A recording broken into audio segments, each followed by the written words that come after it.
A paz do Senhor, irmãos. Amém? Graças a Deus estamos aí mais uma vez reunidos na casa do Senhor para aprendermos mais um pouquinho sobre a palavra do Senhor. Nessa manhã nós vamos continuar os nossos estudos acerca do tabernáculo. Nós já vimos, né, que o tabernáculo ele é uma representação do nosso Senhor Jesus. O tabernáculo ele aponta para Cristo em todos os seus detalhes. Deus, ele, quando determinou que Moisés fizesse o tabernáculo, construísse o tabernáculo, Deus estabeleceu para Moisés tudo aquilo que ele deveria fazer, nos mínimos detalhes. Por quê? Porque cada detalhe aqui representa Cristo, representa a salvação de Deus manifestada em Cristo Jesus para a humanidade. Então Deus resolveu se revelar à humanidade, se revelar ao homem aqui, revelar os seus desígnios, os seus propósitos para o homem, inclusive para a igreja, aqui no tabernáculo. E hoje nós vamos ver sobre aqueles que prestavam serviço no tabernáculo, que são os sacerdotes. Então hoje nós vamos ver sobre os sacerdotes, na lição de número 6, você abre aí por gentileza, está na página de número 42 da sua revista. E nós vamos ver como trabalhavam os sacerdotes. O que eles faziam? Quais as funções do sacerdote aqui no tabernáculo? Fora da tenda e dentro da tenda do tabernáculo. E qual a ligação dessas funções do próprio sacerdote com o Senhor Jesus? Nós sabemos que Jesus é nosso eterno sumo sacerdote, né? É nosso eterno sumo sacerdote. E essa lição, irmãos, ela está dividida em duas partes. A primeira parte, que vai até a página de número 46, aí no ponto 4 da página de número 46, essa primeira parte ela trata especificamente do sacerdote, do serviço sacerdotal, das vestes sacerdotais, de toda essa representação, essa simbologia que havia no serviço prestado por eles e também na forma como eles estavam vestidos ali. E a partir da página 46 aí do ponto número 4, o dia da expiação, né, que é o Yom Kippur, né, o dia da purificação, o sacrifício anual que o sacerdote entrava no lugar santíssimo para oferecer. Isso aí nós vamos ver na outra lição no próximo domingo, na próxima aula no próximo domingo, entendeu? Até porque senão fica muito grande a lição e a gente não vai conseguir falar sobre todos os assuntos aqui descritos. Então a gente dividiu dessa forma. Hoje nós vamos ver até o ponto de número 3, né? E na próxima lição, na próxima aula, a gente vê sobre o dia da expiação, o sacrifício oferecido anualmente pelo perdão dos pecados e qual é o significado disso para a nossa vida, como isso está ligado a Cristo Jesus, ao sacrifício de Cristo na cruz. Nós vamos ver isso mais na próxima lição. Hoje nós vamos nos ater à primeira parte, que trata exatamente do serviço sacerdotal aqui no tabernáculo. Então vamos à lição. Página 42, você tem aí o textuário, diz assim: jurou o Senhor e não se arrependerá. Tu és um sacerdote eterno, segundo a ordem de Melquisedeque. Esse é um texto que se refere a Jesus Cristo. Na página 43, nós temos a leitura bíblica em classe, que está em Hebreus, capítulo 7, do versículo 23 ao versículo 28. O texto está na lição, você pode acompanhar aí. Se você não tiver a lição, você pode abrir sua Bíblia. Hebreus 7, 23 a 28. Diz assim: e na verdade, aqueles foram feitos sacerdotes em grande número, porque pela morte foram impedidos de permanecer. Mas este, porque permanece para sempre, tem o seu sacerdócio perpétuo. Porquanto pode também salvar perfeitamente os que por ele se achegam a Deus, porquanto vive sempre para interceder por eles. Porque nos convinha tal sumo sacerdote, santo, inocente, imaculado, separado dos pecadores e feito mais sublime do que os anjos, que não necessita, como os sumos sacerdotes, de oferecer cada dia sacrifício, primeiramente por seus próprios pecados e depois pelo do povo. Fez ele uma vez por todas, quando se ofereceu a si mesmo. Porque a lei constitui sumos sacerdotes, homens que têm fraquezas, mas a palavra do juramento, que veio depois da lei, constituiu o Filho para sempre. Amém. Amém. Então, irmãos, vejamos. Nós vamos ver então hoje como eram realizados os serviços dos sacerdotes aqui no pátio, né? Aqui no altar, também aqui na bacia e também dentro do... Tá sem pilha, né? Tá falhando. E aqui também dentro do tabernáculo. Essa aqui é a visão que o sacerdote tem de dentro do tabernáculo. Ele está no lado de dentro do tabernáculo, então ele tem a visão da bacia e ele tem também a visão do altar. E ali está a entrada do tabernáculo. Então, os sacerdotes dentro do átrio do tabernáculo, essa é a visão que ele tem. Agora, essa é a visão de quem está chegando no tabernáculo, vindo de fora, para oferecer o seu sacrifício. Então, ele tem a visão do sacrifício. Então, ele tem a visão do altar aqui na frente, a bacia ali atrás e a tenda da congregação logo atrás ali da bacia. Tá certo? Então, veja qual era a função do sacerdote. O que os sacerdotes realizavam aqui, no átrio. O que eles tinham que desenvolver aqui. Veja, o trabalho do sacerdote ele já começava desde... Deixa eu voltar aqui. Desde a porta, a entrada do tabernáculo. O sacerdote já tinha ali a missão de receber o ofertante que vinha trazendo a sua oferta para ser oferecida. Veja aqui, deixa eu ver se eu consigo.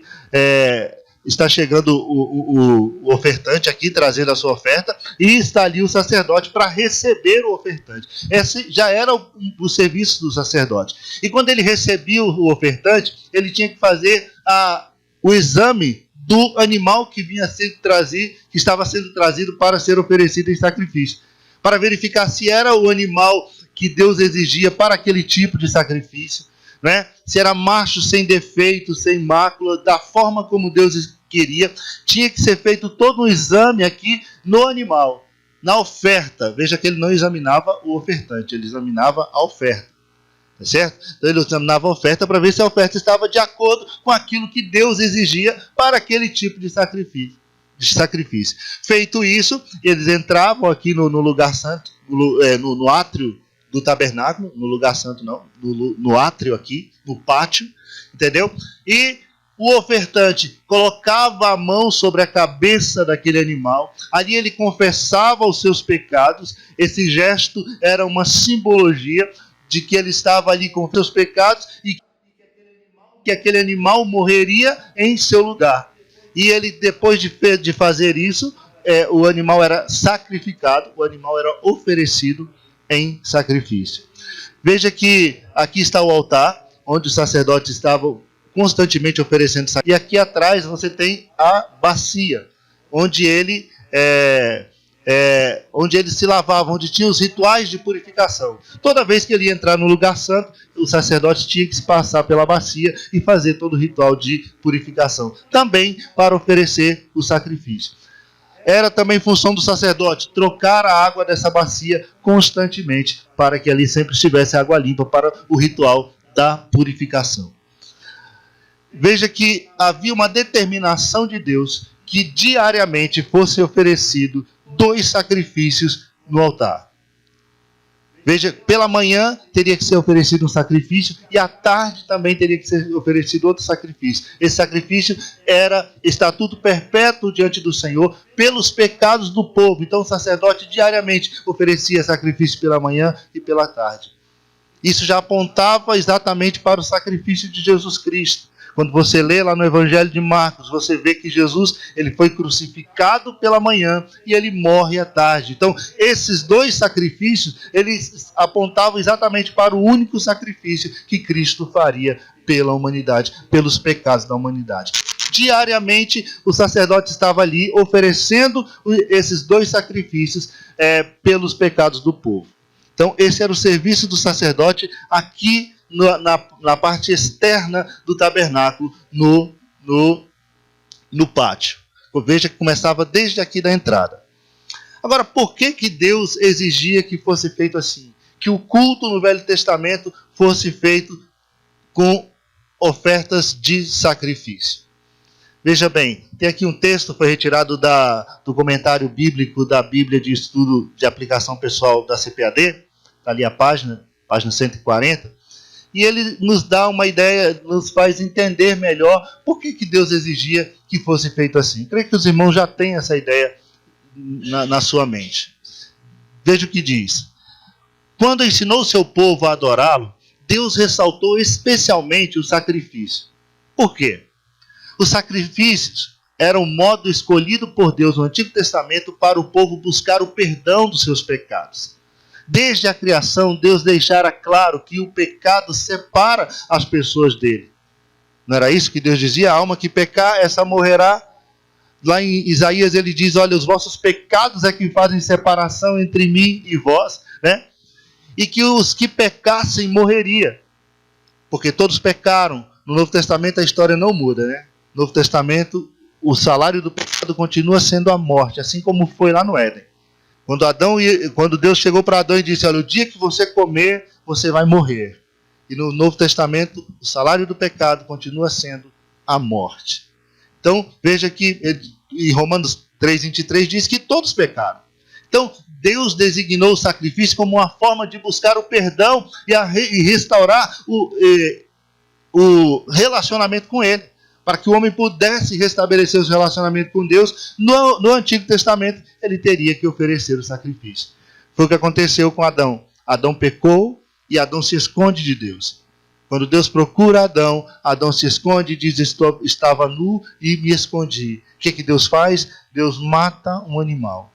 E com esse gesto, Deus já estava mostrando ao homem o que seria necessário fazer para que o homem pudesse não morrer por conta dos seus pecados. Então, quando o animal morria, aquele animal estava substituindo o homem pecador, que deveria morrer pelos seus pecados. Veja aqui no ponto 2, sendo um Deus de amor e misericórdia, ele decidiu desde o início que viria a este mundo e morreria a fim de pagar a pena por toda a humanidade. Então já havia um plano de Deus para salvar a humanidade. Deus já faria isso. A Bíblia diz que Cristo é o Cordeiro de Deus que foi morto desde a fundação do mundo. Isso foi realizado por meio de seu Filho, que sendo Deus se tornou humano, mas antes que Deus fizesse este sacrifício final, ele instruiu o povo a matar animais como sacrifício pelos pecados. O sacrifício de animais cumpria dois propósitos. O primeiro propósito, simbolicamente o animal tomava o lugar do pecador e pagava a pena pelo seu pecado. E o segundo propósito, a morte do animal representava uma vida doada a fim de que outra vida pudesse ser salva. Isso nos lembra alguma coisa? Isso nos lembra João 3,16. Deus amou o mundo de tal maneira que deu seu Filho unigênito para que todo aquele que nele crê não pereça, mas tenha vida eterna. Isso nos lembra João 3,16. Portanto, o sacrifício levítico era apenas uma sombra dos benefícios futuros, cujas cerimônias exemplificavam que tipo de morte seria necessária para o perdão do pecado original. Pois a promessa da redenção não veio por meio de Arão, mas sim de Jesus, o Cordeiro que foi morto desde a fundação do mundo. Desde a fundação do mundo. Bom, então esse era o serviço do sacerdote no pátio, né? No pátio. Agora vamos ver qual era a função sacerdotal, o que o sacerdote realizava dentro do tabernáculo, na parte interna do tabernáculo, na tenda da congregação. Veja que a tenda era dividida em duas partes. Nós temos primeiro o lugar santo e depois o lugar santíssimo. No lugar santo, os sacerdotes poderiam entrar. Todos os sacerdotes poderiam entrar. Agora, no lugar santíssimo, nós aprendemos que somente o sumo sacerdote poderia entrar. E ele fazia isso apenas uma vez por ano. Uma vez por ano.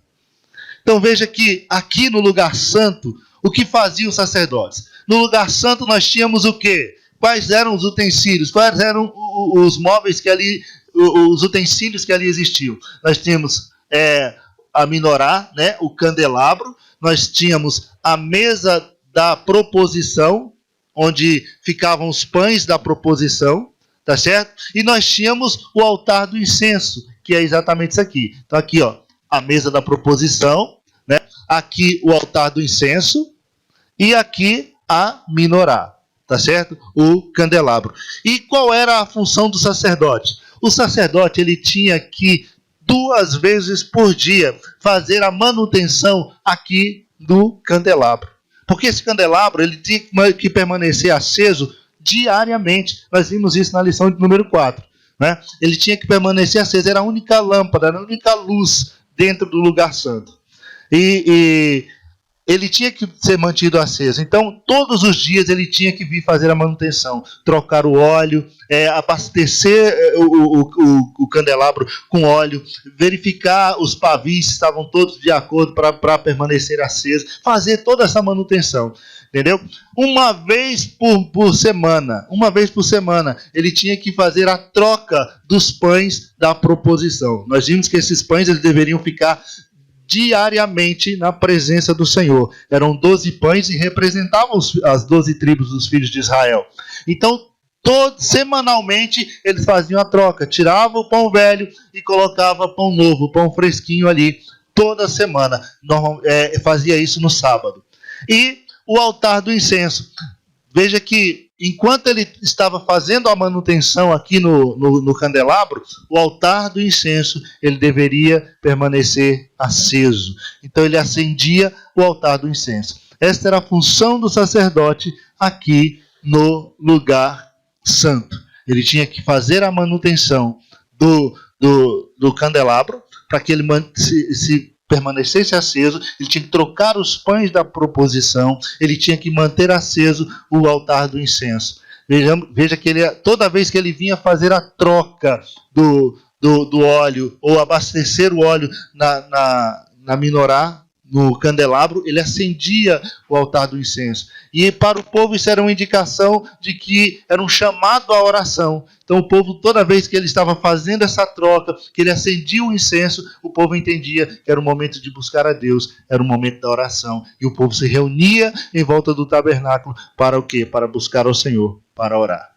Então veja que esse era o serviço do sacerdote aqui no lugar santo. E também no lugar santíssimo. Agora, no lugar santíssimo, só entrava o sumo sacerdote. E uma vez por ano, para oferecer sacrifício pelo povo. Era o dia do Yom Kippur, certo?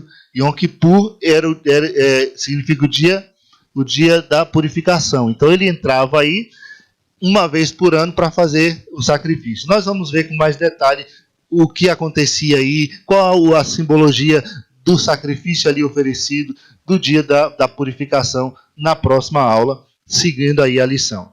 Então, no lugar santíssimo, somente o sumo sacerdote, uma vez por ano, para oferecer esse sacrifício. Agora, nós vimos aqui algumas funções dos sacerdotes.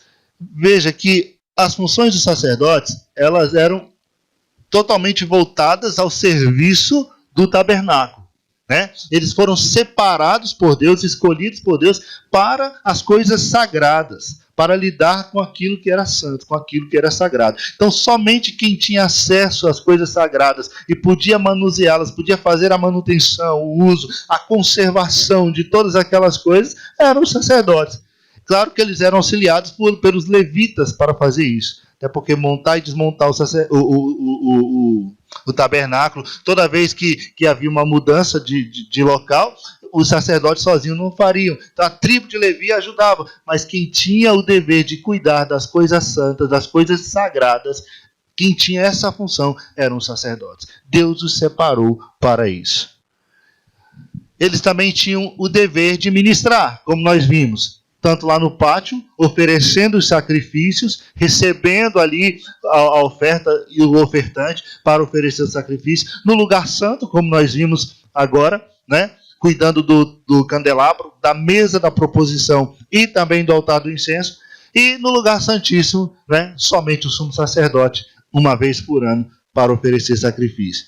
Além dessas funções, ele ainda tinha a função de auxiliar na verificação dos animais, né? Chegou o animal, então tem que verificar se o animal está exatamente de acordo com a exigência de Deus para o sacrifício.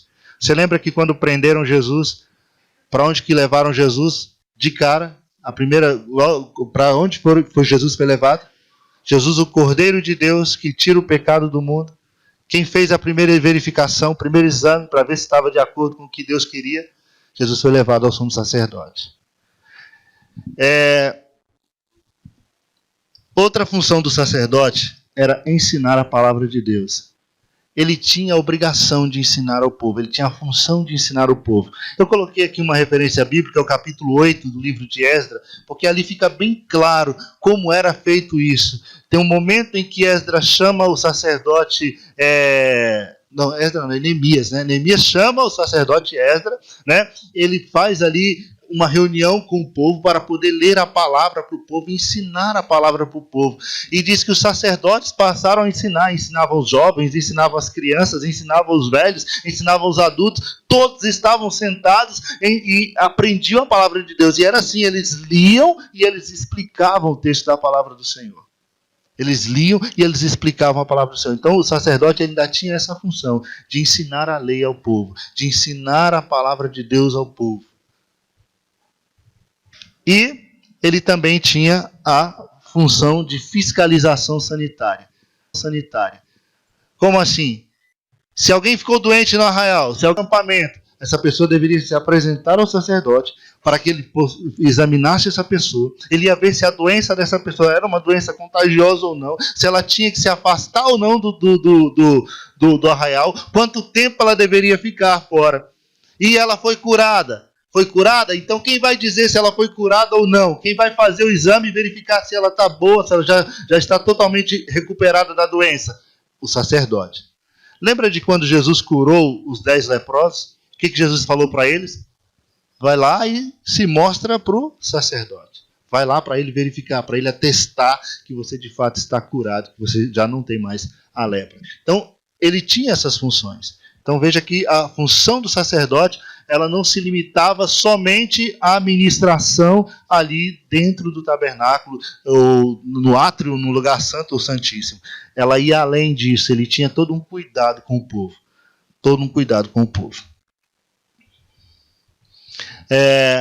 Mas quem poderia ser sacerdote? Quem era escolhido? Quem escolhia? Era uma função muito importante no meio do povo. Era algo muito importante, era uma função para lidar, era alguém escolhido para tratar com as coisas santas, com as coisas sagradas, com as coisas de Deus. Não podia ser qualquer pessoa. O sacerdote, ele não podia ser qualquer pessoa. E o sumo sacerdote, então? Quem poderia ser escolhido? Há um texto em Hebreus, lá no capítulo 5, versículo 4, que diz assim: e ninguém toma para si esta honra, senão o que é chamado por Deus, como Arão. Ninguém toma para si essa honra, senão aquele que é chamado por Deus. Para ser sacerdote, tinha que ser escolhido pelo Senhor. Quem escolheu? Deus. Quem escolheu foi o Senhor. Segundo a sua vontade, segundo o seu desígnio, ele escolheu Arão. Ele escolheu Arão, escolheu os filhos de Arão, escolheu a tribo de Levi para esse serviço. Foi uma escolha do Senhor. E quando alguém quis questionar por que Arão, Deus chama todo mundo, fala, traz as varinhas, põe aí as varinhas de amendoeira, vamos ver a vara que florescer, essa é a pessoa que eu escolhi, e a única vara que floresceu, que foi parar dentro da arca, nós vimos isso na aula passada, não foi? Foi a vara de Arão. Deu folha e fruto. Deu folha e fruto. Né? Então, a autoridade é de Deus, e Deus entrega a quem Ele quer. Deus coloca na mão de quem Ele quer, porque Ele é Deus. Entende? Então, a escolha é de Deus para esse serviço. Foi Deus quem escolheu, foi Deus quem nomeou Arão e seus filhos. Então veja, que aqui Deus chama Moisés e diz, separa Arão, separa os seus filhos para esse serviço. A escolha foi de Deus, a escolha não foi de Moisés, foi o próprio Deus quem designou, porque ninguém toma para si essa honra, se Deus assim não o chamar. se Deus não chamar. Então veja que o sacerdote ele era escolhido por Deus para desempenhar essas funções, e Deus ainda diz a Moisés: olha, faça roupas especiais para eles, faça roupas que os dignifique, que eles possam ser honrados diante do povo. Veja que eles eram reconhecidos diante do povo pela forma também como eles se vestiam. Os sacerdotes, eles tinham vestes especiais para o serviço do Senhor. E nós vamos ver que Deus especifica as vestes de Arão, né? E diz que as vestes de Arão, o sumo sacerdote, ela deveria ser diferente, ela deveria ter acessórios a mais que as vestes dos seus filhos, os sacerdotes. Então veja aqui, o sacerdote, né? Os filhos de Arão se vestiam assim. Agora Arão, o sumo sacerdote, ele tinha uma veste especial. Por que tanta beleza? Por que tanta riqueza nas vestes de Arão? Por que as vestes de Arão eram assim, de linho fino, com muitas especiarias, fios de ouro, muitas joias, pedras preciosas? Porque Arão, ele Jesus Cristo. Ele representava Jesus Cristo. Nós vamos ver cada uma dessas peças de roupa, o significado de cada uma delas, porque tudo isso aponta exatamente para Cristo. Arão, em seu ministério sacerdotal, apontava exatamente para o ministério glorioso de Jesus Cristo, o ministério sacerdotal de Jesus. Então, havia necessidade de que o povo pudesse enxergá-lo dessa forma. Então, vamos ver aqui como que eram essas roupas, né? Cada uma dessas peças. Nós vamos ver que o sumo sacerdote, ele tinha uma mitra, né? Que ele colocava sobre a sua cabeça, e nessa mitra ele tinha uma lâmina de ouro, né? Aqui, ó, a lâmina de ouro. Essa lâmina de ouro tinha uma escrita, né? Santidade ao Senhor, e ele não podia se apresentar diante do povo sem a mitra e sem essa lâmina de ouro aqui na testa, para que todos pudessem ver que aqui estava escrito santidade ao Senhor. Veja que a roupa do sacerdote, ela era uma túnica de linho, né? E sobre essa túnica de linho você tinha uma outra túnica azul, também de linho, e você tinha esse colete, né? Essa estola sacerdotal aqui, que cobria as duas túnicas, né? Veja que no colete você tinha também um peitoral. Nesse peitoral você tem várias pedras preciosas aqui. Várias pedras. Essas pedras, elas trazem o nome dos filhos de Israel. Aqui sobre os ombros do sacerdote nós vamos ver também que existem duas pedras preciosas aqui, também gravado o nome das tribos dos filhos de Israel, de acordo com o nascimento deles, aqui no peitoral. Entendeu? Não usavam calçado. Por quê? Porque eles entendiam o lugar onde eles estavam pisando era santo. Da mesma forma como Deus se manifestou a Moisés lá na sarça e disse: olha, tira a sandália, porque o lugar que você está pisando é santo. Então eles não usavam calçado, porque eles entendiam que o lugar onde eles estavam era santo. Então nós vamos ver as vestes do sumo sacerdote, né? Por que Deus detalhou essas vestes dessa forma? Qual o significado dessas peças, né? E como elas apontam para Cristo? O que nós podemos identificar de Cristo nas vestes do sumo sacerdote? Veja que Deus é muito específico nos detalhes, das cores, de cada detalhe, para que fosse feito exatamente do modo como ele especificou a Moisés. Abra, por gentileza, a sua revista, aí na página de número 45, e vamos ver aí o significado de cada uma dessas peças, né? Por que Deus, veja que as cores das vestes do sumo sacerdote eram as mesmas que a gente encontrava nas cortinas, dentro do tabernáculo. E elas têm os mesmos significados. O ouro manifesta o quê? A glória de Deus. O azul fala do céu, né? E quando nós olhamos para Cristo, nós vemos que a glória de Deus, ela se manifesta em Cristo. Cristo é aquele que veio do céu, né? O roxo fala do quê? Da realeza. Nós já vimos isso nas 3 lições passadas sobre essas cores, né? O vermelho fala exatamente do sacrifício de Cristo. E o branco fala o quê? Do seu caráter. verdadeiro e puro. Seu caráter verdadeiro e puro. Aí na página 45, quando você abre aí a sua revista, nós vamos ver as peças das vestes sacerdotais. Tem aí letra A. Na letra A, fala sobre o calção. Aí, mas pastor, não mostrou nenhum calção aqui. Veja bem, o calção era usado por baixo deixa eu só mudar aqui. Por baixo de todas as peças aqui, entendeu? O sumo sacerdote, ele deveria vestir um calção. Quando você abre Êxodo, no capítulo de número 28, capítulo 28, a partir do versículo 42, diz assim: faça-lhes também calções de linho que vão da cintura até a coxa, para que cubram a sua nudez. Arão e seus filhos terão de vesti-los todas as vezes que entrarem na tenda do encontro ou nos momentos em que se aproximarem do altar, a fim de ministrar no santuário, para que não incorram em culpa e sejam mortos. Isso será um decreto sagrado, perpétuo para Arão e para toda a sua posteridade depois dele. Então veja, Deus estabeleceu que fossem feitas essas vestes, mas que por baixo de todas essas vestes ele usasse um calção de linho. Esse calção de linho ele vinha da cintura até a altura ali do joelho, cobrindo toda a coxa do sumo sacerdote. Isso para que quando ele estivesse ministrando, não aparecesse a sua nudez, não aparecesse as vergonhas do sacerdote. Ele teria que subir no altar, ele teria que se inclinar ali no altar, ele entrava no lugar santo e Deus exigiu que assim fosse. E aqui na revista, veja o que o comentarista colocou aqui na letra A, na página 45. Ele diz: o calção de linho fino, feito para cobrir as pernas do sumo sacerdote até a cintura, para que quando subisse no altar não fosse manifestada a sua nudez. Nudez na Bíblia é símbolo e da vergonha.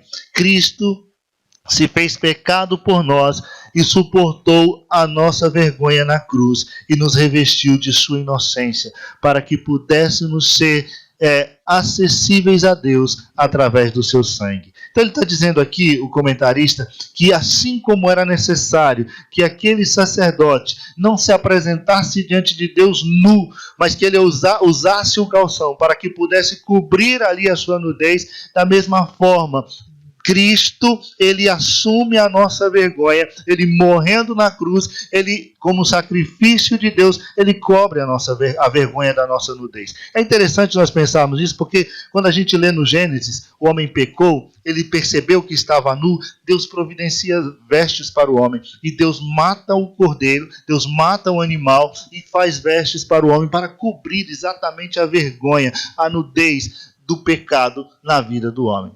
Quando nós vamos para Apocalipse, lá no capítulo 3, capítulo 2, uma das cartas àquelas igrejas, a igreja de Laodiceia mais especificamente, né? Jesus olha para aquela igreja e diz: vocês são miseráveis, pobres, cegos e nus. E ele diz: eu aconselho que vocês comprem de mim linho fino. Para quê? Para cobrir a vergonha da vossa nudez. Para cobrir a vergonha da vossa nudez. E quando a gente vai lá no capítulo 8, capítulo 19, versículo 8 do livro do Apocalipse, quando o apóstolo João ali descreve a noiva do cordeiro, ela está vestida de quê? De linho fino. De linho fino. E ele diz: o linho fino, o quê? São as obras dos santos. As obras de justiça dos santos. Então veja que o linho fino ele tem esse significado na palavra do Senhor. E aqui no calção, exatamente para cobrir a vergonha, cobrir a nudez. E o sacerdote ele teria que usá-lo. Então, depois de vestir o calção, ele vestia essa túnica branca aqui, ó. Essa túnica branca, está ali aí na letra B. Essa túnica ela era toda de linho. Ela era toda de linho. E ela cobria todo o corpo do sumo sacerdote. Veja que ela tem as mangas longas, ela cobria todo o corpo do sumo sacerdote. Veja o que diz aqui a letra B. era um vestido que cobria todo o corpo do sumo sacerdote, também feito de linho fino. Representa a vida de santidade de Cristo em sua forma humana. A Bíblia diz que assim como aquele que nos chamou é santo, sede vós também santos em toda a vossa maneira de viver. Veja que o linho aqui, branco e puro, quando se refere a Cristo, ele remete exatamente a esse caráter puro e santo. Jesus, o homem perfeito. Quando a gente lê o texto de Hebreus aqui na introdução, diz que Cristo, ele era diferente dos sacerdotes da velha aliança, por quê? Porque ele não precisava oferecer sacrifício pelos seus próprios pecados. Cristo era perfeito, Cristo não tinha pecado. Arão, toda vez que ele ia sacrificar pelo povo, ele tinha que primeiro sacrificar por si mesmo.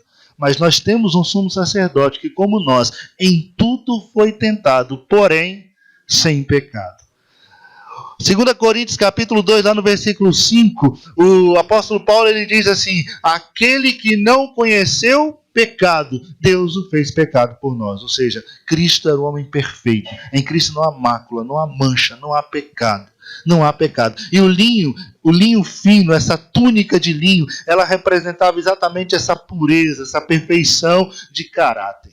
Essa perfeição de caráter. Arão não era esse homem perfeito. Ele tinha que oferecer sacrifício, mas aquilo já apontava para o sacerdócio perfeito de Cristo.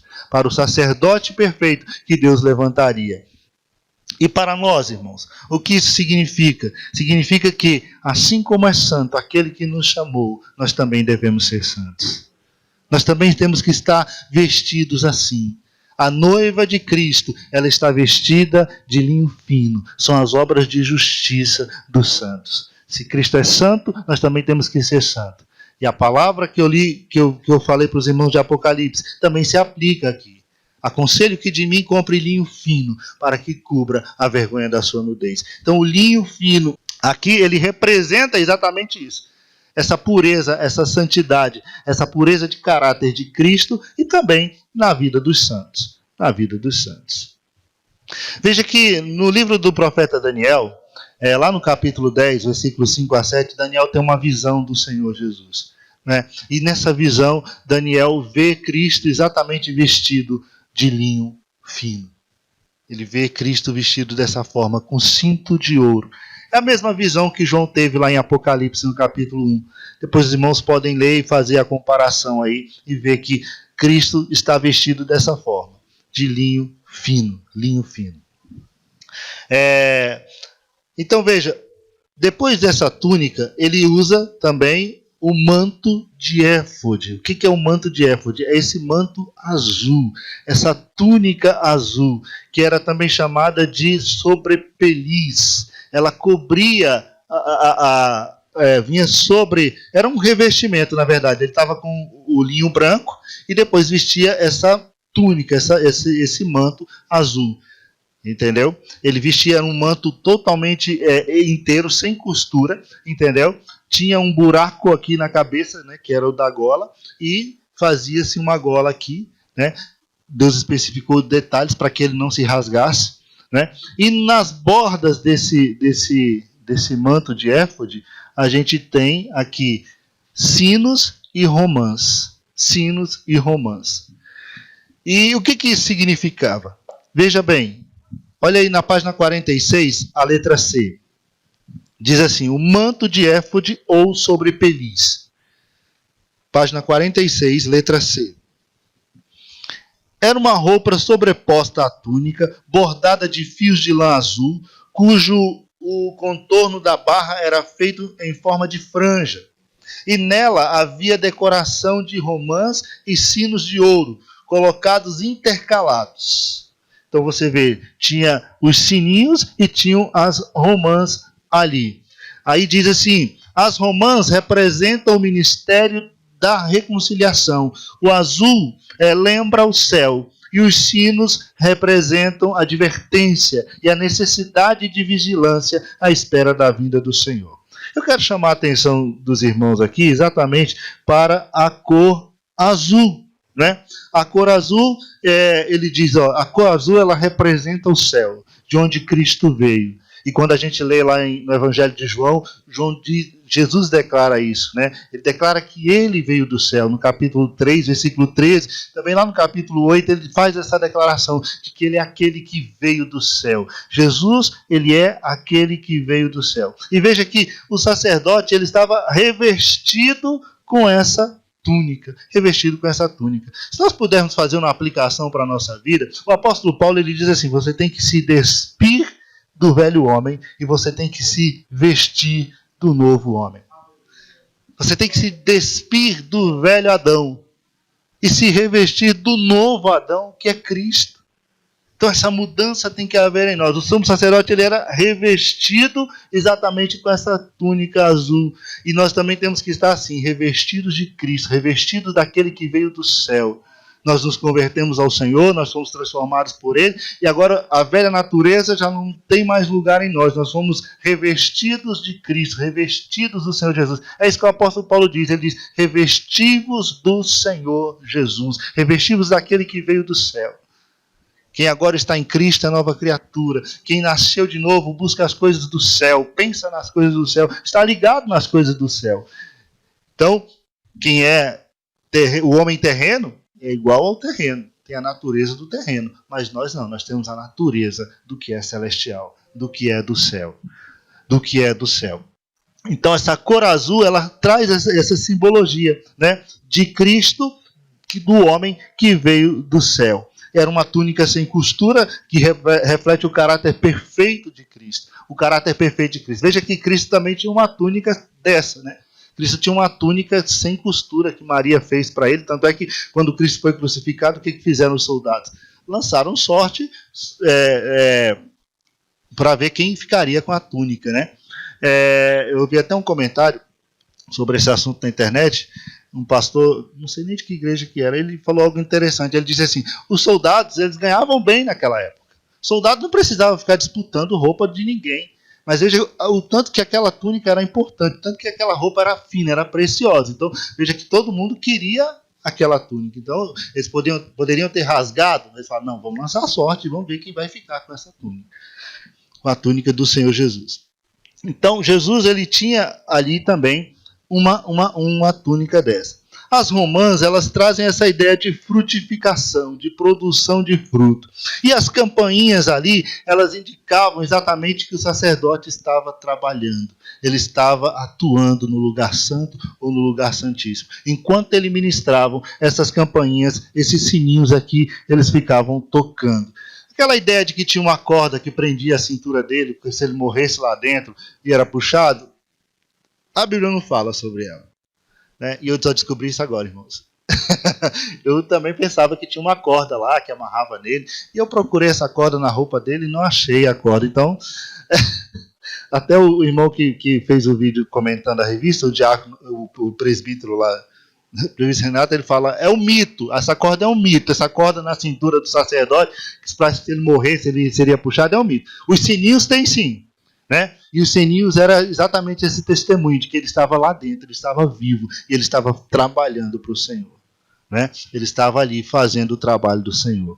E o comentarista ele colocou aqui que esse sino fala de advertência, sino fala de o quê? De um chamado a uma preparação. Então ele diz da necessidade de estarmos vigilantes à espera do Senhor, à espera do Senhor. Mas fala também de testemunho. Quando você está trabalhando para o Senhor, as pessoas possam perceber que você está fazendo algo para Deus. Quando você realiza algo na igreja, quando você realiza algo para Deus, que os sinos, quando tocarem, demonstre que o que você está fazendo é para Deus. Que os sinos, quando tocarem, não chamem a atenção para você, mas chamem a atenção para o Deus que te colocou ali para fazer aquele ofício, para realizar aquela obra. Tá certo? Então o sumo sacerdote, ele tinha essa túnica aqui que ele colocava sobre as suas vestes de linho. E havia também a estola sacerdotal, ali na letra D. A estola sacerdotal é essa couraça, esse colete que cobre aqui por cima do manto azul. Entendeu? Era feito de linho, de fios de ouro, de linho branco, azul, púrpura, fios de várias cores, né? Ela era presa aqui nas suas ombreiras por duas pedras preciosas, duas pedras de ônix. E é interessante que nessas pedras de ônix que prendiam aí a estola sacerdotal, ela tinha gravado os nomes dos filhos das tribos de Israel, e de acordo com a ordem de nascimento. E Deus disse que todas as vezes que Arão entrasse em sua presença, ele deveria estar vestido com essa estola sacerdotal. Está vestido dessa forma, e levando sobre os seus ombros os nomes dos filhos de Israel. O fato dele ter nos ombros essas pedras preciosas com estes nomes o faria lembrar de que ele estava ali para servir ao povo de Deus, que ele estava ali a serviço do povo de Israel, e que aquele povo era importante para Deus. E quando ele entrava na presença do Senhor, ele estava também levando o povo à presença do Senhor. O sumo sacerdote, ele era um intercessor pelo povo. Ele era aquele que intercedia diante de Deus pelo povo. Então, quando ele entrava na presença de Deus, o povo entrava com ele nessa simbologia. Então, ele levava o povo à presença do Senhor. Ele levava a tribo de Israel à presença do Senhor. E ele carregava o povo sobre os seus ombros. Ele era aquele que tinha essa função de carregar o povo. De carregar o povo sobre os seus ombros. Veja aqui na letra D, o que o comentarista colocou,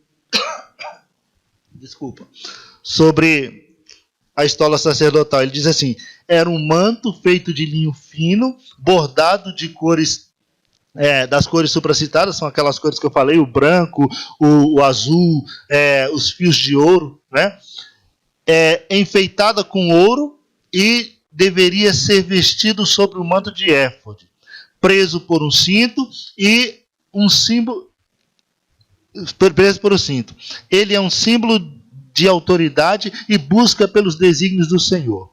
Nenhum sacerdote poderia realizar qualquer tarefa sem antes vesti-la.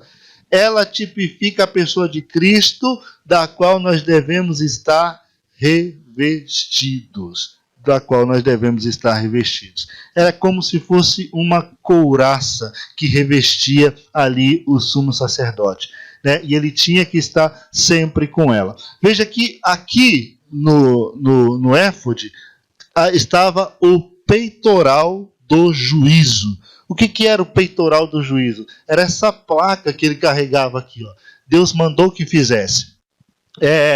Ela era quadrada, tinha um palmo de comprimento e um palmo de largura, aproximadamente. Tinha ali 12 pedras colocadas em 4 fileiras, né, de 3 em 3 eram colocadas essas pedras, eram pedras preciosas. Em cada pedra estava gravado o nome das tribos dos filhos de Levi, ou dos filhos de Jacó, né, dos filhos de Israel.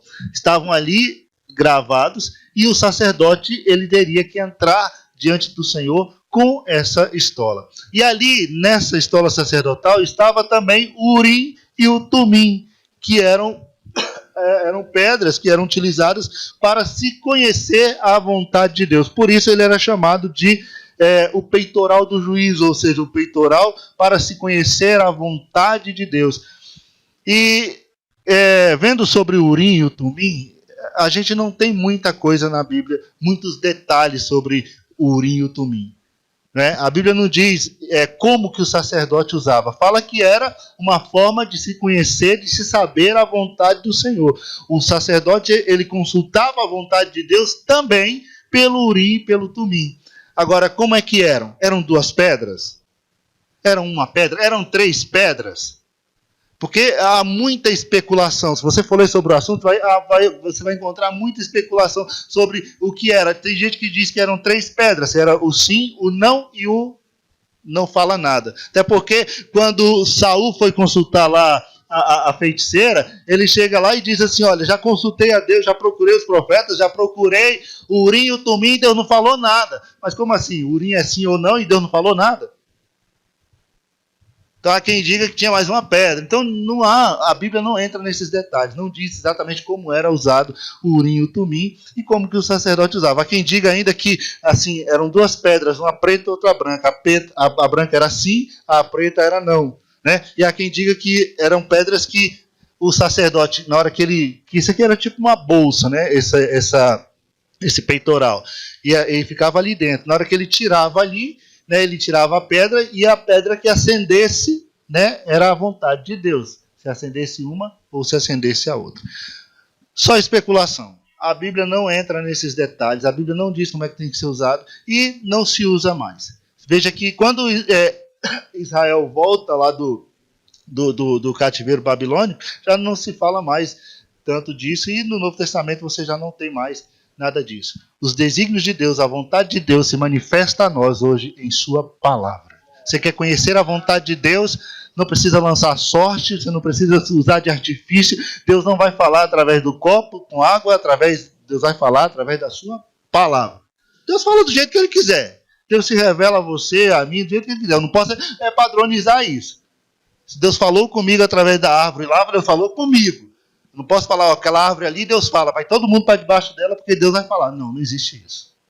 Você pode falar o seguinte, a palavra de Deus. Deus fala através da sua palavra. Isso para qualquer um, para qualquer pessoa, em qualquer situação, Deus se revela através da sua palavra. Deus não se revela através de objetos. Deus não se revela através de coisas. Deus se revela através de Jesus Cristo. Ele é a revelação final de Deus para nós. E isso está onde? Na palavra do Senhor. Então, Urim e Tumim, não é. E Urim, o significado dessas palavras eram luzes e perfeições. No plural, luzes e perfeições. Urim e Tumim, luzes e perfeições. Esse sufixo im significa plural. É o mesmo que Elohim, né? Elohim, né? Que era o plural de Deus. Então, o sacerdote, ele tinha isso ali. Deus falou, olha, ele vai andar com isso aí, porque ele vai conhecer a minha vontade através disso. Deus, para aquele momento, estabeleceu que fosse daquela forma, né, e não entra mais em detalhe de como aquilo era usado. Por isso, o peitoral era chamado de o peitoral do juízo. O peitoral do juízo. Vamos ler aqui a letra E, aí da página 46. Diz assim, peitoral do juízo. Peça inseparável da estola sacerdotal. Era um quadrado de 20 por 20, preso por duas pedras de ônix sobre os ombros do sumo sacerdote. Era fixado ao centro do seu peito e tinha escritos os nomes dos filhos de Israel. Em sua lateral havia duas pedras, Urim e o Tumim, usados para consultar ao Senhor. O peitoral também possuía 12 pedras preciosas, as quais são uma simbologia das 12 tribos de Israel. Aí há as especulações, né? Dos 12 apóstolos de Cristo, dos fundamentos do muro da cidade santa, lá em Apocalipse, porque lá no texto de Apocalipse diz que os fundamentos são também com essas pedras, descreve algumas dessas pedras aí, né? Os 12 anjos que guardavam as portas da cidade. E aí os significados se multiplicam. Mas o que eu quero chamar a atenção dos irmãos aqui é o fato de que tinha o nome das 12 tribos, né? E estava ali, no peito do sumo sacerdote. Toda vez que ele entrava diante do Senhor, ele tinha que estar ali e apresentar o povo diante do Senhor. Ele era aquele que intercedia pelo povo. Ele era aquele que apresentava o povo diante do Senhor. E os nomes estavam ali, do lado do seu coração, né? Porque para interceder, irmão, você tem que amar. Para interceder, tem que estar no coração. Né? Então o sacerdote ele tinha que ter esse amor pelo povo, esse cuidado pelo povo, porque ele era aquele que apresentava o povo diante do Senhor. Toda vez que ele entrava ali, o nome do povo estava gravado no seu coração, estava ali sobre o seu peito, apresentando diante do Senhor essas pessoas. Ele era um tipo de Cristo que nos apresenta, que intercede por nós diante de Deus. E toda vez que Deus olhava para o sumo sacerdote, ele via o povo ali. Toda vez que o sacerdote entrava na presença de Deus, Deus olhava para o sumo sacerdote, estava sobre os ombros do sumo sacerdote, e em seu peito o povo. Toda vez que Deus olha para Cristo, ele vê a mim e vê a você. É Cristo que intercede por nós. E toda vez que Deus contempla a Cristo, ele também nos contempla em Cristo Jesus. E por fim, né, a mitra. Essa é a última peça, nós estamos terminando. A mitra era essa espécie de coroa que o sacerdote usava em sua cabeça. Desculpa, irmãos. Parecia um turbante, né? Mas era diferente dos turbantes usados pelos filhos de Arão. Os filhos de Arão eram sacerdotes, também usavam um turbante, mas era bem mais simples do que a mitra que Arão usava sobre a sua cabeça. E havia um detalhe especial na mitra que Arão usava sobre a sua cabeça, essa coroa sacerdotal. E qual era esse detalhe? Era exatamente esse filete de ouro, né? Essa lâmina de ouro, onde tinha escrito santidade ao Senhor. Santidade ao Senhor. E toda vez que o povo vinha trazer o seu sacrifício diante do Senhor ali, eles olhavam para Arão e tinham que ver essa escrita na sua testa. Ali, santidade ao Senhor. Isso chamava a atenção do povo para o fato de que aquilo que estava sendo realizado ali era santo e que o Deus que tinha exigido todas aquelas coisas também era um Deus santo. Isso chamava a atenção do povo para a santidade daquele momento. E também Arão era aquele que conseguia aproximar o povo de Deus. Ele levava o povo a Deus. O sacrifício do povo chegava a Deus através de Arão. Da mesma forma, o meu sacrifício, o seu sacrifício, para chegar a Deus, ele tem que passar por Jesus Cristo. Ele tem que passar por Jesus Cristo. Jesus disse: ninguém vem ao Pai a não ser por mim. Ninguém vem ao Pai a não ser por mim. Então tem que passar por Jesus Cristo. Veja o que está escrito aí na letra F. Mitra ou coroa de santidade. É um tipo de gorro, eu prefiro turbante, feito de linho fino, com uma placa de ouro escrita santidade ao Senhor.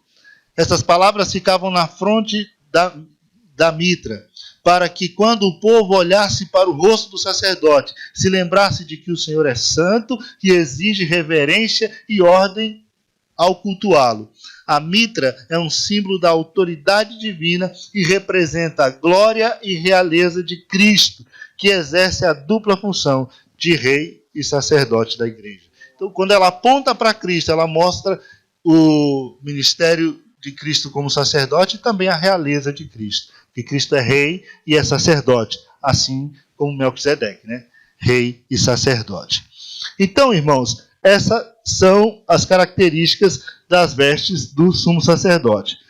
As vestes do sacerdote eram mais simples, era apenas a túnica de linho, o cinto e o turbante, o turbante mesmo, não era a mitra só quem usava era o sumo sacerdote. Agora o sumo sacerdote não, ele tinha que se vestir dessa forma, porque as vestes dele era a glória dele. Representava a glória dele, era para enaltecer a pessoa do sacerdote.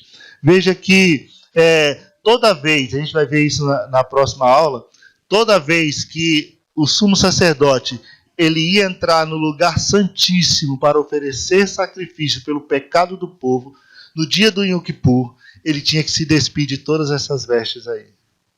Ele tinha que tirar todas elas e se estar vestido da forma mais simples. Com as vestes simples. Ele não entrava dessa forma. Por quê? Porque apontava para Cristo. O apóstolo Paulo escrevendo lá no Efésios capítulo 2, versículo 5, ele diz que mesmo sendo Deus, ele não teve por usurpação ser igual a Deus. Mas o que ele fez? Esvaziou-se da sua glória. Tomando a forma de homem, achado na forma de homem, se humilhou como servo, obediente até a morte, morte de cruz. Então o sumo sacerdote, que é um tipo de Cristo, ele da mesma forma, ao entrar no lugar santíssimo, ele tinha que se despir de todas essas vestes que simbolizavam a sua glória, para poder entrar no lugar santo e oferecer sacrifício pelo povo. Amém, meus irmãos? Deus abençoe os irmãos. Espero que eu tenha passado para os irmãos aí essas informações, os irmãos tenham aprendido alguma coisa sobre isso aí. Mas só para encerrar, irmãos, desculpa, eu quero falar rapidamente sobre o óleo da unção. Depois que vestia o sacerdote, quando Deus separou Arão e seus filhos para o sacerdócio, ele disse: olha, veste as roupas neles e derrama sobre eles o óleo para que eles sejam ungidos sacerdotes. É interessante pensar nisso, porque quando Deus mandou que ungisse Arão, ele disse: olha, prepara um óleo específico para isso. Então veja, irmãos, Deus ele deu a receita para que Moisés fizesse esse óleo. Ele disse: ó, é um óleo santo.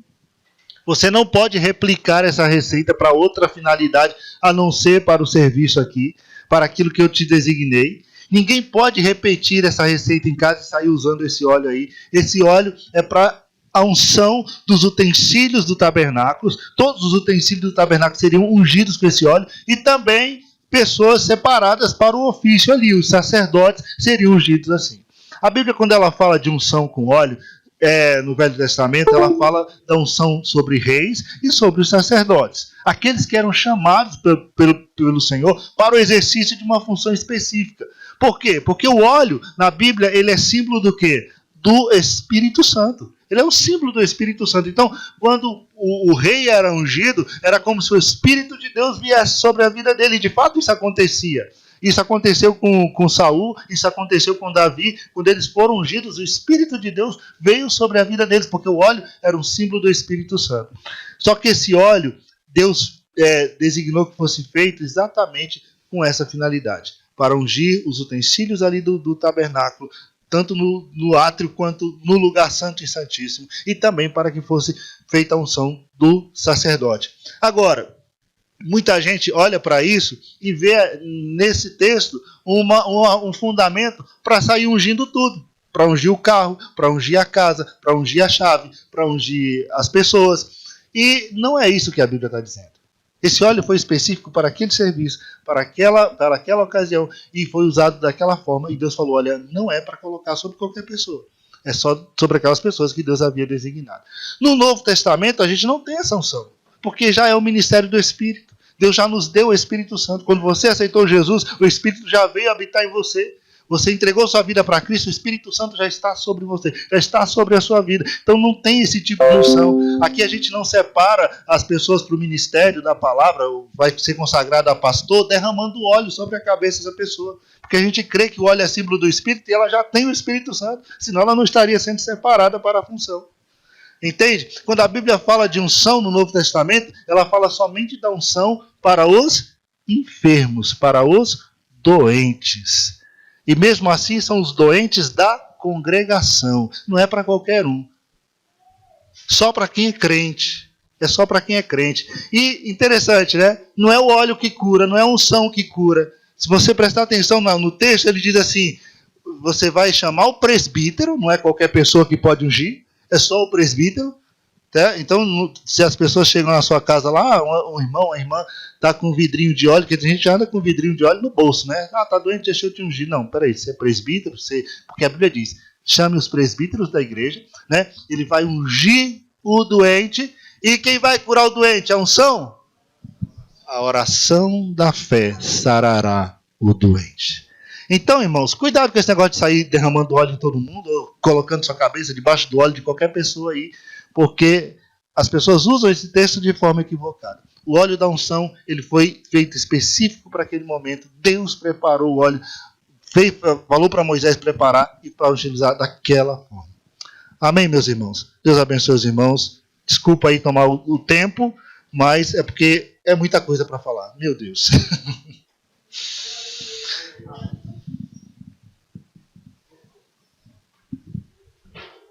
Por isso que a lição foi dividida em duas partes, né? Aí no outro domingo veremos todo Yom Kippur, o dia da expiação.